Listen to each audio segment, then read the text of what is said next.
Pria ini namanya David. Di usianya yang masih muda, David udah bisa keliling dunia dan pergi kemanapun yang ia mau tanpa perlu repot-repot naik pesawat, melainkan hanya dengan teleportasi. Semuanya bermula sewaktu David masih SMA.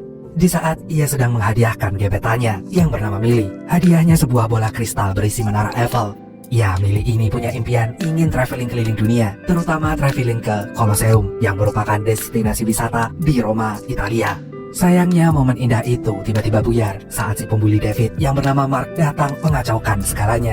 Seperti biasa, Mark kembali mengolok-olok dan membuli David sambil memanggil David dengan sebutan rice ball atau mangkok nasi. Mark dengan cepat merampas bola kristal itu dan melemparkannya ke tempat yang berbahaya. Dan tanpa pikir panjang, David pun langsung buru-buru mengambil kembali bola kristalnya. Dan yang terjadi adalah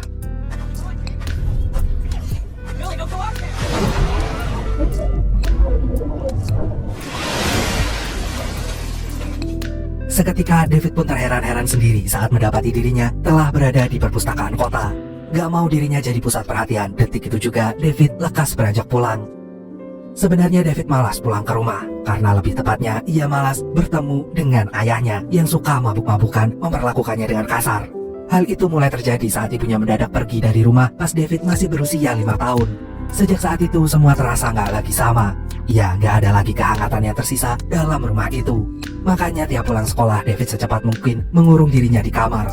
Dan bertepatan saat sang ayah berhasil mendobrak pintu, David telah berpindah tempat kembali ke perpustakaan kota. Di saat itulah David menyadari kalau dirinya ternyata bisa berteleportasi. Ia lalu teleport kembali ke kamarnya. Karena udah muak dengan hidupnya, David pun kepikiran untuk kabur seperti yang dilakukan ibunya dulu dengan bermodalkan sedikit uang dari tabungannya selama ini. Setelah itu, David pun meninggalkan bola kristalnya di depan halaman rumah Millie. Hal itu lantas membuat Millie tersadar kalau David masih hidup. Lalu David segera memulai kehidupannya yang baru. Dengan cepat ia berhasil menemukan kos-kosan yang murah. Dan seperti kamar kos-kosan pemurah pada umumnya, David pun menempati kamar yang super sempit dan pengap.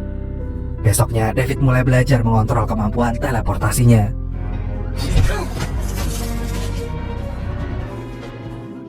Diketahui kalau David bisa teleportasi hanya dengan memikirkan tempat tujuannya. Dan sewaktu melihat foto di sebuah menara yang dulu pernah ia dan ibunya kunjungi, David pun seketika teleportasi ke menara tersebut. Setelah berhasil mengontrol kemampuan teleportasinya, David yang lagi bokeh itu berencana akan merampok uang di bank. Mula-mula ia pura-pura ke toilet untuk melihat lokasi penyimpanan berangkasnya. Malamnya dengan secepat kilat David teleportasi ke dalam berangkas itu.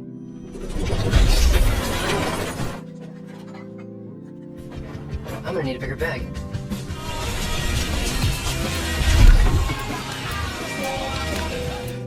Dan hanya dalam 2 menit aja David pun otomatis menjadi sultan super kaya raya.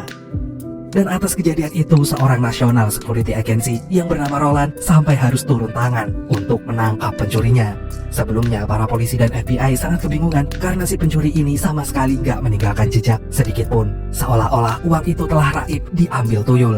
Dan sebenarnya Roland ini adalah seorang paladin, yaitu sang pemburu para jumper atau orang-orang yang bisa melakukan teleportasi seperti David. Baginya hanya Tuhanlah yang bisa berpindah-pindah tempat sesuka hatinya. Roland takut para jumper itu menggunakan kemampuan teleportasinya di jalan yang salah. Bertahun-tahun kemudian, David yang telah beranjak dewasa itu kini telah tinggal di New York di sebuah apartemen mewah yang sangat luas kayak lapangan bola. Dan dalam melakukan kegiatan sehari-harinya, David selalu saja menggunakan kemampuan teleportasinya agar lebih menghemat waktunya. Karena baginya 1 detik itu sangat berharga. Dan pada hari itu saat rasa bosan mulai melanda dirinya, David segera teleportasi dan ia tiba-tiba saja sudah ada di puncak menara jam Big Ben di London.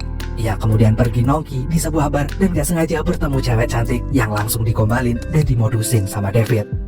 Besoknya David pun teleportasi lagi ke pantai. Sayangnya pas mau surfing, ombaknya malah tenang, aman, dan damai banget.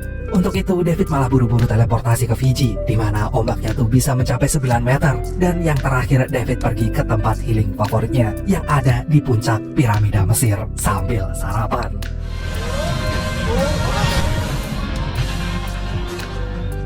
Sepulangnya ke apartemen, David seketika kaget bukan main saat melihat Roland udah ada di dalam apartemennya.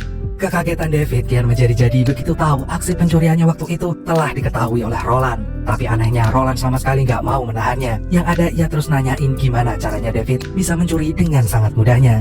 Namun karena David gak kunjung menjawab pertanyaannya, Roland pun mengeluarkan senjata yang dapat membuat si Jumper kesusahan dalam teleportasi. Jump 1,000 volts of electricity passing through your brain. You think you could go on like this forever? Where you going, huh? I got you now. Untungnya David berhasil selamat. Ia lalu buru-buru mengambil sekupuk uang dan setelah itu ia kembali ke kamar lamanya. Ayahnya yang mengetahuinya dengan cepat meminta David untuk sebentar saja membiarkannya melihat dan memeluk anaknya yang selama ini ia rindukan. Tapi bukannya mendengarkan permintaan sang ayah, David malah kembali teleportasi. Kali ini David memberanikan diri mengunjungi rumah Millie. Sayangnya Millie sekarang udah gak tinggal di sana lagi, tapi udah tinggal di rumahnya sendiri yang ada di dekat tempat kerjanya di sebuah kafe. Saat ini Millie sedang sibuk dengan pekerjaannya sebagai pelayan kafe dan David hanya bisa memandanginya dari kejauhan. Setelah puas memandangi Millie, David pun memutuskan untuk segera cabut dari sana. Sialnya, David gak sengaja berpapasan dengan Mark yang ternyata langsung mengenalinya hanya dalam sekali lihat. Gak berselang lama, Millie pun menghampirinya dan ternyata ia juga dengan mudahnya mengenali David. Mereka lalu terlibat dalam sebuah obrolan dan di tengah obrolan itu, Mark tiba-tiba menepuk bokong Millie. Melihat itu, David pun langsung nampolin Mark.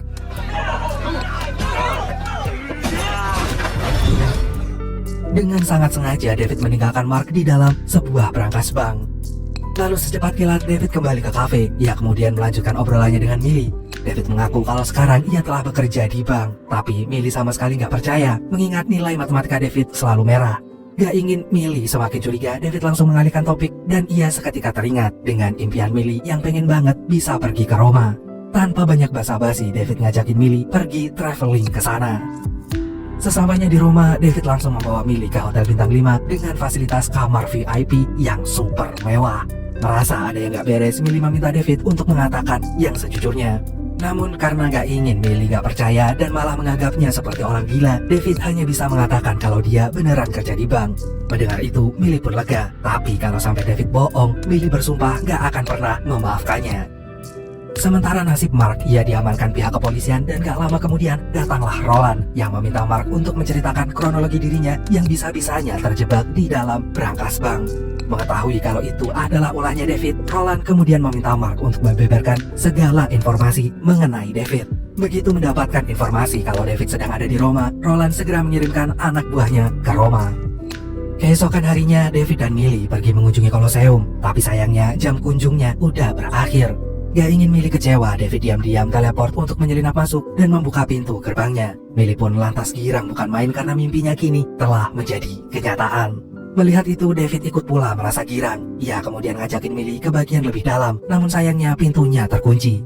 Dengan cepat, David pun meminta Millie untuk tetap menunggunya di sana, sementara dirinya akan pergi ke area arena untuk membuka pintu dari sisi lain. Dan betapa kagetnya David saat mendapati seorang cowok yang bernama Griffin ternyata juga bisa teleportasi seperti dirinya. Tanpa banyak basa-basi, Griffin bilang kalau David yang bucin itu telah membahayakan nyawa Millie karena saat ini mereka sedang diburu oleh para paladin. Gak lama kemudian paladin suruhan Laurent pun muncul.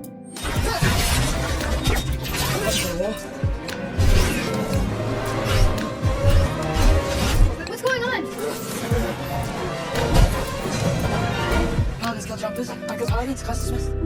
Ketika Griffin berhasil melumpuhkan tuh paladin, ia lekas cabut dari sana yang kemudian gak sengaja diikuti David. Dan sampailah David ke markas rahasia Griffin. Melihat itu, Griffin detik itu juga langsung ngusir David karena kejadian barusan sempat dipergoki oleh petugas setempat. Alhasil hanya David lah yang diamankan pihak polisian. Meski David berkali-kali menyuruh Millie kembali ke hotel, tapi dengan ngototnya, Millie tetap ingin ikut ke kantor polisi. Di kantor polisi, David terus diinterogasi dan jawaban David tetap sama kalau ia nggak tahu apa-apa karena tujuannya ke Roma hanya ingin mewujudkan impian Millie. Gak berselang lama, David mendapat kabar kalau pengacaranya telah datang. Rupanya itu adalah ibunya David. Tanpa banyak omong, ibunya pun langsung nyuruh David untuk segera pergi dari Roma dan meninggalkan Millie. Setelah itu, ibunya kembali meninggalkan David dan sewaktu David mau mengejar, seorang polisi menghalanginya. Sambil kesal, David membawa tuh polisi teleportasi ke piramida Mesir dan meninggalkannya di sana sendirian. Setelah itu, David pun buru-buru menemui Millie. Lalu mereka segera beranjak ke bandara. Dan sesamanya di bandara, dengan berat hati, David bilang kalau mereka harus berpisah dan ia nggak bisa ikut pulang bersama Millie. Di situ Millie benar-benar terlihat kecewa. Hari itu, hatinya serasa patah berkali-kali. Malamnya David pergi ke berangkas Griffin. David ingin Griffin menjelaskan sejelas-jelasnya tentang siapa itu Paladin. Jadi Paladin ini telah memburu para jumper sejak berpuluh-puluh tahun lalu, tepatnya sejak abad pertengahan. Saking terobsesinya memburu para jumper, Paladin gak segan-segan menghabisi siapapun yang akan menghalangi mereka, termasuk keluarga dan orang tua dari jumper itu sendiri. Seketika David pun teringat dengan ayahnya. Dengan cepat David pun teleport ke rumah lamanya, dan betapa syoknya David saat mendapati ayahnya udah terkulai lemas di lantai. Rupanya itu adalah ulah Roland. Ia sebelumnya sengaja mendatangi ayah David untuk mencari tahu kapan terakhir kali ia bertemu David. Mengetahui kalau ayahnya David nggak mengatakan yang sejujurnya, Roland tanpa pikir panjang langsung membunuh ayah David. Sambil cemas setengah mati, David membawa ayahnya teleportasi ke rumah sakit. Ia nggak sanggup membayangkan jika ayahnya pun harus pergi meninggalkannya. Dan atas kejadian barusan, David langsung menemui Mark yang masih ditahan di kantor polisi. Ternyata dugaannya benar. Mark lah yang telah membeberkan segala informasi tentang dirinya kepada Roland. David kemudian kembali ke markas Griffin, dan kini David takut jika hal buruk juga menimpa Millie. Detik itu juga David ingin melawan Paladin, dan tentu saja Griffin mencegahnya. Bagaimanapun juga Paladin punya senjata yang sangat kuat. Salah langkah sedikit aja bisa-bisa David udah beda alam. Gak lama dari itu David terpikirkan untuk ngajak Griffin bekerja sama dalam mengalahkan Paladin. Tanpa banyak mikir, Griffin dengan tegas menolaknya. Ia ingin mengalahkan Paladin dengan caranya sendiri, yang sama sekali gak membutuhkan bantuan David. Gak mau nyerah gitu aja, David mengikuti kemanapun Griffin teleportasi. Saat itu Griffin sedang teleportasi ke Tokyo. Griffin sejujurnya merindukan hari-hari saat ia menuju suatu tempat dengan jalan kaki. Melihat David terus mengikutinya, Griffin pun akhirnya bersedia menyatukan kekuatan mereka seperti dua pahlawan super. Tapi sebelum melakukan misinya mengalahkan Paladin, Griffin ingin sepuasnya mengelilingi Tokyo sambil nyetir mobil mewah. I'm not gonna get pretty, am I? Dan di momen itulah David akhirnya tahu kalau Griffin menyadari dirinya bisa teleportasi saat dirinya berusia 5 tahun. Dan Griffin akan diam-diam berteleportasi saat kedua orang tuanya sedang gak ada di rumah. Kini orang tua Griffin telah tiada, akibat dihabisi juga oleh para Paladin. Di situ David merasa kalau nasib mereka gak jauh berbeda, dan David paham betul rasanya kehilangan orang tua. Gak lama kemudian Griffin terus tancap gas ke bandara. Sayangnya David terlambat. Ya, pesawat yang ditumpangi Millie telah mendarat 1 jam yang lalu. Mengetahui kenyataan itu, David secepat kilat teleportasi ke rumah Millie. Ia seketika bernapas lega saat melihat Millie baik-baik aja. Tapi gak lama dari itu terlihat Roland telah sampai di depan rumah Millie. Dengan panik David pun akhirnya berkata jujur kalau ia mendapatkan uang sebanyak itu dari bank. Tapi ia sama sekali gak pernah kerja di bank. Ia lalu menunjukkan kemampuan teleportasinya di depan Millie. Karena langkah Roland semakin dekat, mau gak mau David membawa Millie teleportasi ke markas Griffin.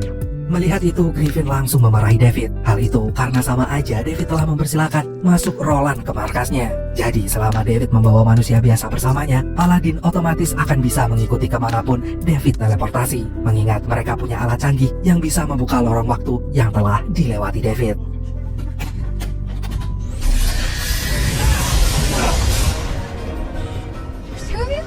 Ketika Roland sudah sampai ke markas, Griffin dan David pun buru-buru sembunyi.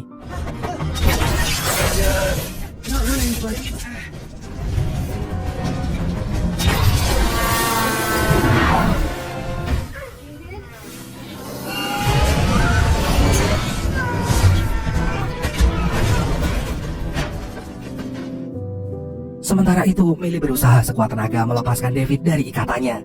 Dengan cepat, Millie ingin David mengantarkannya pulang ke rumah. Tentu saja David bersedia melakukannya. Dan sebelum pergi, David mulai mengutarakan perasaannya bahwa ia akan selalu mencintai Millie sejak usianya masih 5 tahun sampai sekarang. Tepat saat mereka akan teleportasi, Griffin muncul sambil berhasil menyita alat canggih Paladin. Namun gak lama kemudian Roland langsung menangkap Millie, dan Roland sengaja melakukannya. Ia ingin menjadikan Millie sebagai pancingan agar David mau menyerahkan dirinya. Di sisi lain terlihat Griffin telah menyiapkan sebuah bom. Ia akan mengebom rumah Millie agar Roland dan pasukannya itu mampus. Dan sontak saja David menentangnya, mengingat Millie ada bersama Roland. Dan dengan gercepnya David merebut remote pengendali bomnya, hingga yang terjadi kemudian mereka terlibat baku hantam sambil keliling dunia.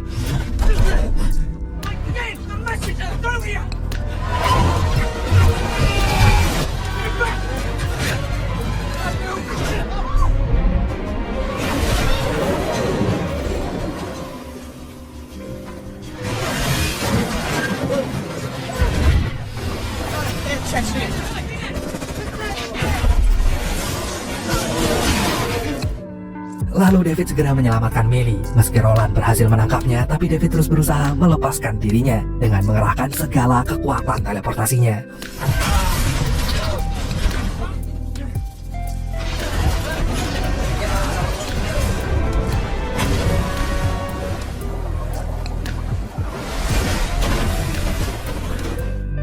Setelah berhasil mengamankan Millie di perpustakaan, David langsung membawa Roland teleportasi ke Grand Canyon, Amerika Serikat.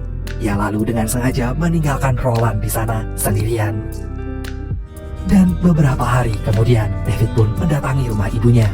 Dan betapa kagetnya David saat mengetahui ternyata ibunya telah memiliki keluarga baru. Bahkan David kini punya saudara tiri. Rupanya ibunya itu sengaja meninggalkan David saat melihat anaknya itu bisa teleportasi di usia 5 tahun. Mengingat dirinya sendiri adalah paladin, ibunya merasa lebih baik meninggalkan David daripada melenyapkan darah dagingnya sendiri. Setelah mendengar semua penjelasan itu, hati David seketika lega. Sekarang ia telah siap memulai lembaran hidupnya yang baru bersama Millie yang akan selalu setia berada di sisinya.